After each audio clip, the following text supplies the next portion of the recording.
With the new hockey season upon us, I have once again decided to provide you with an overview of all the changes that took place in NHL teams over the summer. We'll find out who got stronger, who weakened, who shuffled their roster beyond recognition, and we'll try to predict what lies ahead for each NHL team in the upcoming season. And this is the NHL season preview. Last week, we started with a comprehensive review of the Metropolitan Division. If you missed it, a link just appeared at the top. The Montreal Canadiens finished last season at the bottom of the Atlantic Division, so that's where we'll start. The team is still in a rebuilding phase, but Martin St. Louis's squad hasn't made much visible progress. 2 seasons ago, injuries were a major excuse, but last season they couldn't fall back on that reason. Montreal has a solid young core up front, with nearly their entire top 6 filled with youth.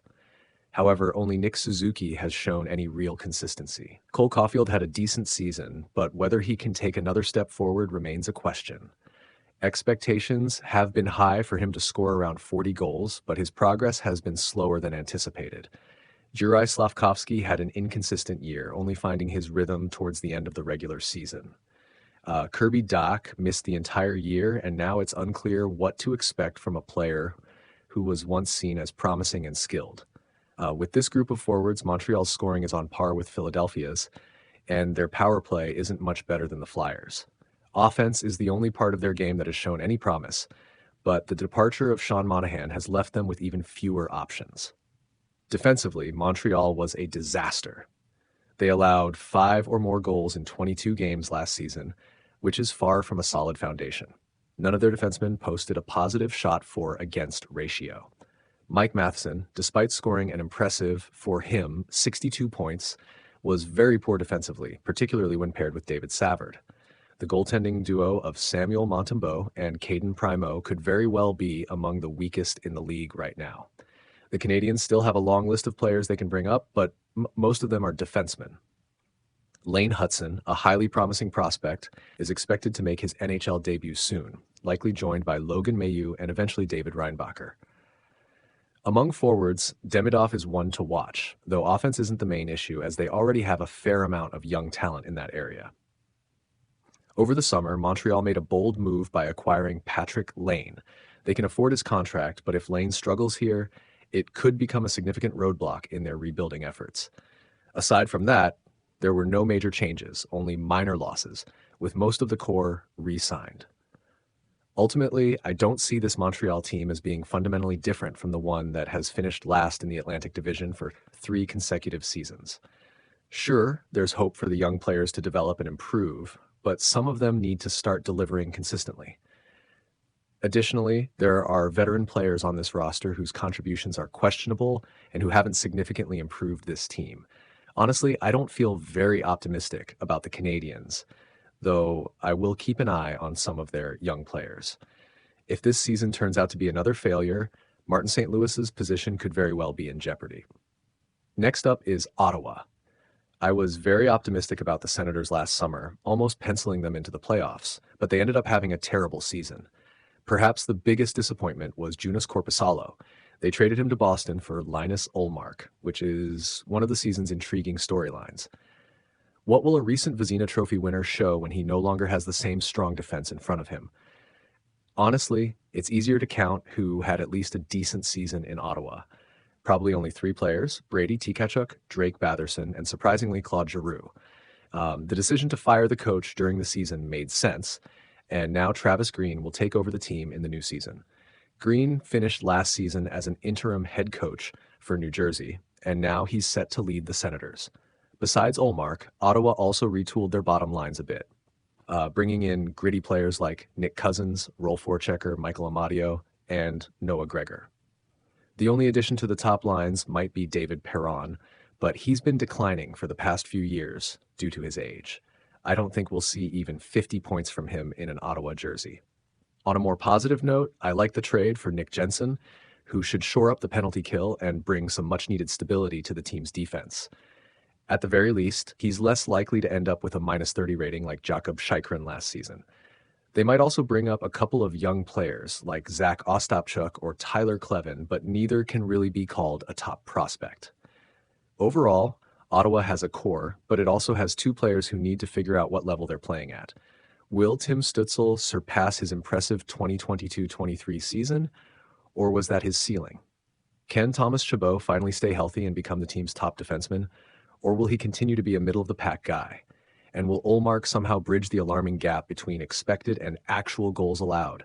Last season, that gap was 36, which wasn't just due to Korpisalo, but also a team defense that committed 797 turnovers, many of them on zone exits, ranking third worst in the NHL. Ottawa has potential, but off-ice issues add to the challenges. There's been a lot of turmoil in the front office, and the Senators have had little luck with ownership. Fans initially criticized the late Eugene Melnyk for being too stingy, and now there's backlash against the new owner, Michael Andlauer, for being too much of a spender.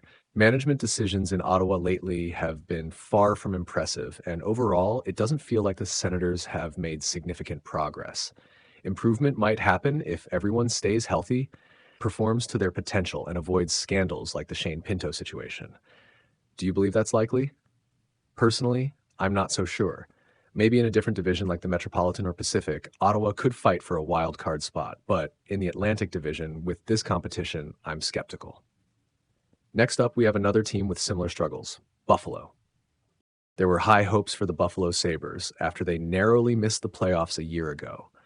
However, this past spring, they were further from a playoff spot than anticipated. Ironically, a player from Buffalo ended up winning the Stanley Cup elsewhere and promptly retired, perhaps hinting at a path to success. Leave Buffalo. The moment the top line of Tage Thompson, Alex Tuch, and Jeff Skinner dipped slightly, the Sabres' offensive firepower seemed to disappear. The young players like J.J. Peterka, Dylan Cozens, Peyton Krebs, Jack Quinn, and Zach Benson didn't quite deliver the breakout performances expected. Each of them hovered around the 50-point mark, which fell short of the higher expectations for some. Essentially, Buffalo rode on the strength of its top line 2 seasons ago to stay in the playoff race. But last season, that wasn't enough. On the defensive end, things looked a bit more promising. The blue line, led by Rasmus Dahlin, bolstered by Bowen Byram, and complemented by Owen Power and Henry Jokiharju, actually held up well. The Sabres allowed only 244 goals, ranking 5th in the Eastern Conference, a noteworthy improvement. Starting goalie Ukko-Pekka Luukkonen showed significant growth over the year, and there's still a lot of promise with prospect Devon Levi. During the offseason, Buffalo managed to offload some underperforming players, including Jeff Skinner, the declining Victor Olofsson, and Tice Thompson. They added experienced role players like Sam Lafferty, Ryan McLeod, Jason Zucker, and Mason Marchment. To back up Luukkonen, they might bring in veteran James Reimer, and they also made a major coaching change by bringing Lindy Ruff back to the bench. Buffalo has evolved into one of the youngest, fastest, and most ambitious teams in the NHL since Ruff's last stint, and I think he could be the right fit. Ruff knows how to work with young players, and his appointment feels promising. For Buffalo to succeed, players like Peterka and Cozens will need to step up beyond the 45-point range. The Sabres retain their key players and strengthen their bottom 6, and their young defense is solid. But the real key to success will be the progress of their young talent. Buffalo has another generation of prospects like Isaac Rosen, Noah Ostlund, and Jiri Kulich coming up, so there's always room to grow. The Sabres desperately need offensive support for Thompson and Tuch, as they fell from 3rd in scoring in the league to 23rd last season, and their power play plummeted from 9th to 30th. Despite this, I remain optimistic about Buffalo, mainly because I enjoy watching many of their players develop. After so many years of missing the playoffs, it feels almost like a curse for Buffalo, but the organization has immense potential to change this in the coming years. In my opinion, they did well to strengthen their bottom 6 lines, and with Ruff's experience, I believe he can do for Buffalo what he did for a young New Jersey team. It may not happen right away, and perhaps not even this year, but I see Buffalo at least contending for a wild card spot rather than languishing at the bottom of the Atlantic Division. Next up is Detroit, a team that really won me over last season, especially towards the end. They pulled off some thrilling comebacks with 3 overtime wins at 5-4, including a last-minute save in their final game. It was truly exciting hockey. It's a shame Detroit didn't make the playoffs. They certainly seemed more deserving than Washington. This offseason, the main focus for the Red Wings wasn't so much on adding new talent as it was on building for the future. Last year, the team arguably outpaced their rebuild timeline. Their two main summer targets were Lucas Raymond and Moritz Seider. Raymond had a great season, but I'm a bit concerned about Seider. He didn't impress as much, and it shook my confidence in him as a franchise defenseman. The Wings signed them to expected contracts, but there were several departures: Perron Gostisbehere and their backup goalie James Reimer, among others. One significant loss, in my opinion, is Daniel Sprong. He's one of the most underrated players in the NHL. If Detroit thinks $2 million for a third liner who scored 43 points in 12 minutes of ice time per game is too much, I don't quite understand Steve Yzerman's logic. Vancouver signed Sprong for under $1 million, yet Detroit opted for Tyler Mott at around the same price. Strange, but okay. The team also added Eric Gustafsson and Vladimir Tarasenko, who's expected to be on the second line with Patrick Kane. Tarasenko can still score 25 goals when healthy, which Detroit could certainly use. However, I can't shake the feeling that there's a growing gap between their top six and bottom six.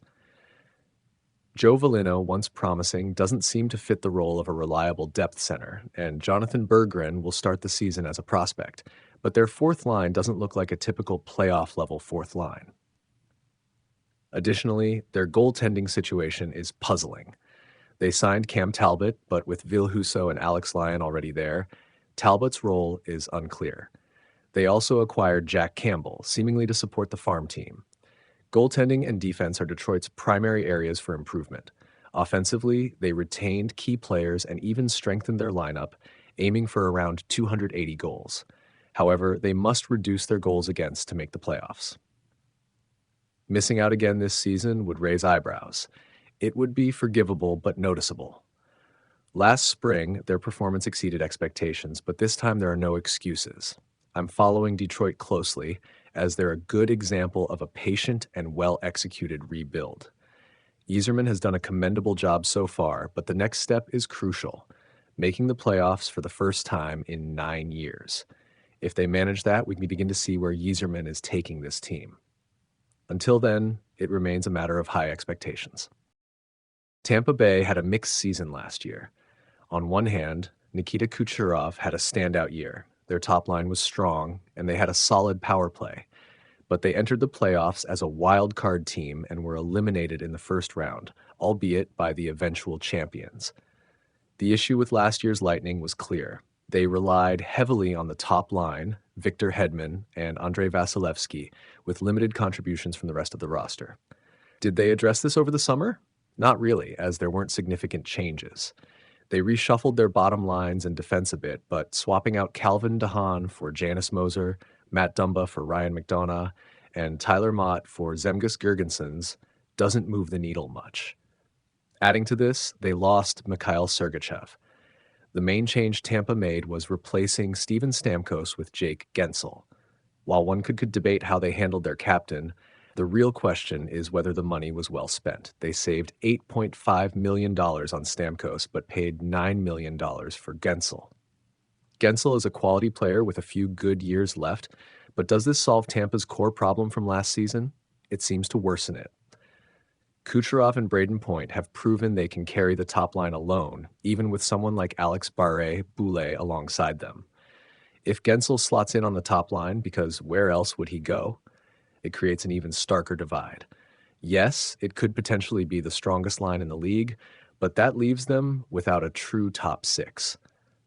The second line now consists of Anthony Cirelli, Brandon Hagel, and new addition Cam Atkinson. Atkinson struggled last year with the Flyers to the point that he was bought out.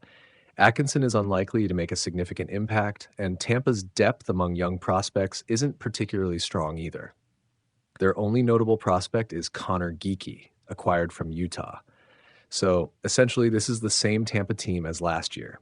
They're still heavily reliant on their top line and Kucherov's leadership, and that's hard to deny. Last season, they had a negative goal differential at 5-on-5, and they ranked 28th in the NHL for goals allowed in even strength situations. Their defense hasn't improved much over the summer, so they're once again hoping for Vasilevsky to return to his Stanley Cup winning form. The critical question is whether this Tampa team remains a contender. At first glance, you might say yes. They have Kucherov, Hedman, Vasilevsky, and now Guentzel. However, I'm not convinced they'll make strides forward. I don't see Tampa as a leader in the Atlantic Division, which means they could face a tough first-round matchup. Last season, they had enough for the regular season, but imagine if Kucherov had scored 110 points instead of 144. They might have been scrambling for the second wildcard spot. In summary, while Tampa still has elite talent, their over-reliance on their top players and lack of depth could make it difficult to advance far, especially if teams like Florida shut down their first line. Toronto remains one of the most talked-about teams year after year, regardless of what happens. Last season saw another first-round exit at the hands of Boston, more underwhelming performances from their stars in the playoffs, shaky goaltending, and yet again, high hopes followed by disappointment.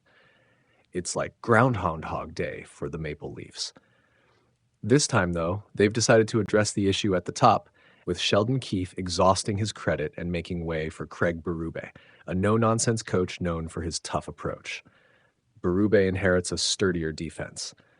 Chris Tanev has joined, bringing excellent penalty-killing skills, blocked shots, and reliability that the Leafs haven't had in quite a while. Alongside him is Oliver Ekman-Larsson, who has revitalized his game in Florida and still has enough left to contribute, even on the second power play unit. They also signed Anthony Stolarz, who could potentially share the net-minding duties with Joseph Woll. These additions make Toronto's defense feel more secure compared to previous years. Players like TJ Brodie and Ilya Samsonov, who were less dependable, have moved on. Up front, the roster remains largely the same. They signed William Nylander's younger brother, Alexander, but it's uncertain if he'll make the main lineup.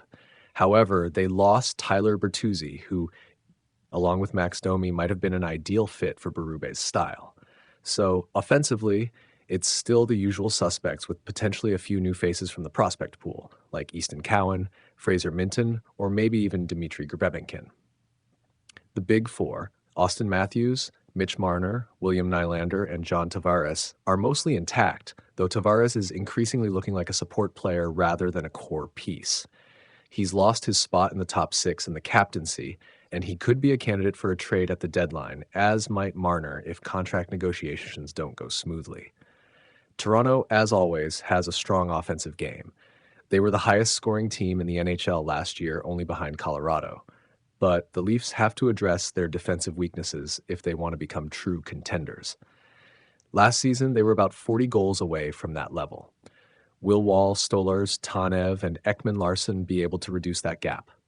Perhaps not by 40 goals immediately, but if they can limit goals against to around 230 to 235, that would be a significant boost.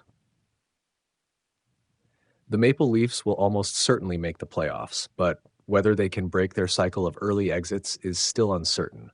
There are definite improvements, especially defensively, but it remains to be seen if they'll finally be able to make a deep run. For now, real aspirations might be on hold, but the changes have at least provided a bit of hope for fans looking for a break from the usual heartbreak. Boston enters the season as last year's second-place team, but they've been the subject of a lot of chatter due to the loss of their long-standing center duo, Patrice Bergeron and David Krejci. Many assumed the team would crumble without them, but let's be objective. Did Boston take a hit from losing these two key centers? Likely, yes. However, would they have defeated Florida in the second round, even with Bergeron and Krejci? Probably not. Boston's core identity has remained the same over the past 17 years, with a consistent system regardless of the ups and downs. The Bruins knew they needed a first-line center, and Elias Lindholm was the best available choice. While Lindholm is a solid acquisition, I don't see him as a substantial upgrade over Charlie Coyle, yet he comes at almost $3 million more per year. Nikita Zadorov also joins the blue line, which adds a physical, less defensive presence that suits Boston's style. While I doubt Zadorov will play in the top pairing, he'll certainly contribute on the penalty kill. Boston also brought in Joonas Korpisalo as the backup goalie, although he struggled in Ottawa. However, they lost several notable players. Ullmark and Shattenkirk were replaced by Korpisalo and Zadorov, But who will fill the roles of Jake DeBrusk, Danton Heinen, James Van Riemsdyk, Jakob Lauko, Derek Forbort, or Jesper Boqvist? The departure of Milan Lucic also leaves a void in terms of toughness and veteran presence. With limited depth in prospects, Boston will likely have to fill these gaps internally, possibly giving more ice time to Georgi Merkulov or Fabian Lysell. DeBrusk's absence, in particular, stands out as a significant loss. Considering Boston's top six, Lindholm, David Pastrnak, Brad Marchand, Pavel Zacha, and Charlie Coyle are the obvious choices. But who takes the last spot? The second-line right-wing position remains unfilled. Additionally, Jeremy Swayman will now be the clear starting goalie, as he's no longer splitting time with Korpisalo. However, his contract situation remains unresolved, which is concerning as the training camp has already started without him. A major question is whether Lindholm and Pastrnak can develop chemistry. If they can't, Boston could struggle, especially with Marchand aging and Pastrnak taking on more responsibility. He was involved in 41% of Boston's goals last season. The Bruins still have the structure and resources to make the playoffs, but how far they'll go will depend on their ability to handle these changes. If they face a team like Toronto in the first round, they might just see the second round again.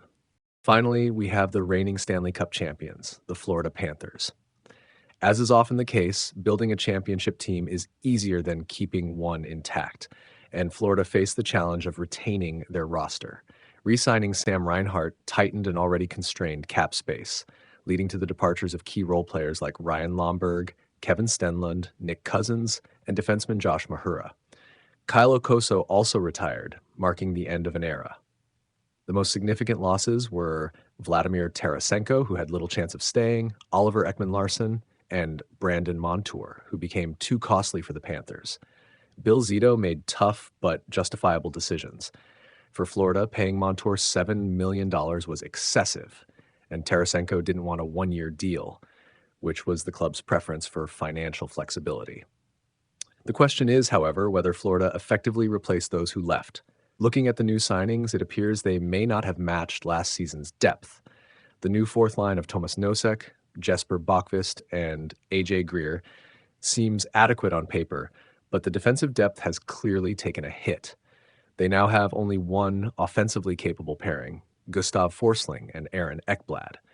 These two will likely bear the brunt of the workload, splitting duties across power plays and penalty kills. That's a significant amount of responsibility for just two players, and it's a challenge Paul Maurice will need to manage. Offensively, Florida still has strong depth.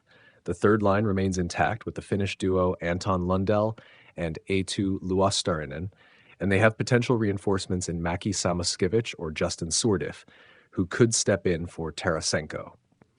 Both young players are in the pipeline and could make their NHL debuts this season. Another notable loss is Anthony Stolarz, arguably last season's best backup goalie.